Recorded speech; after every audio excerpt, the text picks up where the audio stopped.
Aujourd'hui, on va aborder le top 3 des questions qu'on me pose le plus souvent à propos des frais déductibles dans une société.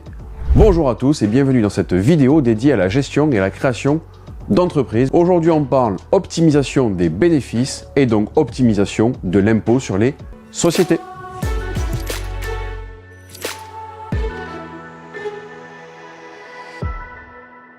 Le premier point, se faire rembourser un loyer. Beaucoup se posent la question, je travaille de chez moi, est-ce que je peux me verser un loyer?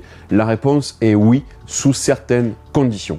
La condition principale, c'est que l'adresse du siège social soit chez vous. Si vous êtes en contrat de domiciliation, ce n'est pas possible même si vous travaillez officiellement de chez vous. Si l'adresse de la société est chez vous, il est possible de se rembourser un loyer calculé au prorata de la superficie de votre bureau.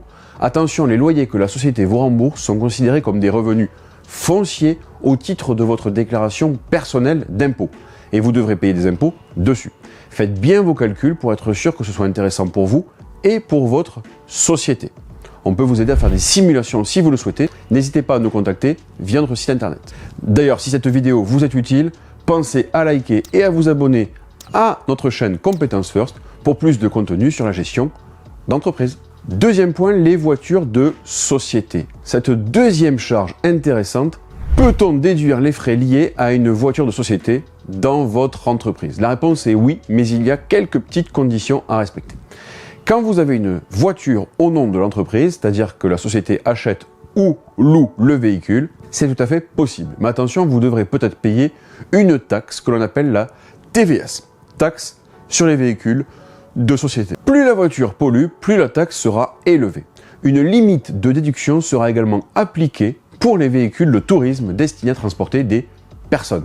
En revanche, aucune limite pour les véhicules utilitaires destinés à transporter, eux, des marchandises. Si vous utilisez cette voiture également à des fins personnelles, comme pour le week-end ou pour partir en vacances, il faudra calculer un avantage en nature, qui est considéré comme du salaire et devra être déclaré comme tel. Donc bien prendre en compte ces points, mais sinon c'est tout à fait possible. La société paiera l'ensemble des frais de carburant, d'assurance, d'entretien.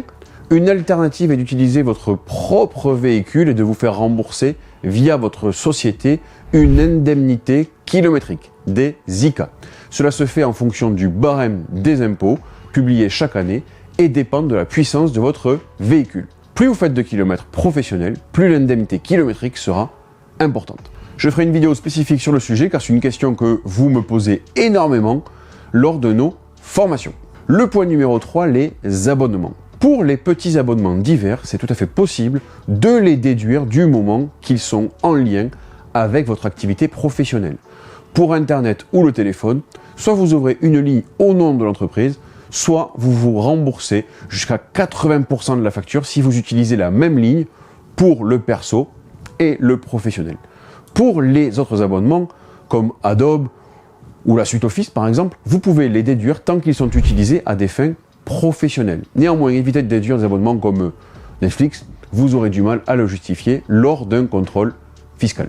Cette vidéo est maintenant terminée, j'espère qu'elle vous a plu. Si vous êtes resté jusqu'au bout, c'est plutôt bon signe. Je vous invite à liker cette vidéo, à vous abonner à la chaîne et à nous poser toutes les questions en commentaire, j'y répondrai avec grand plaisir.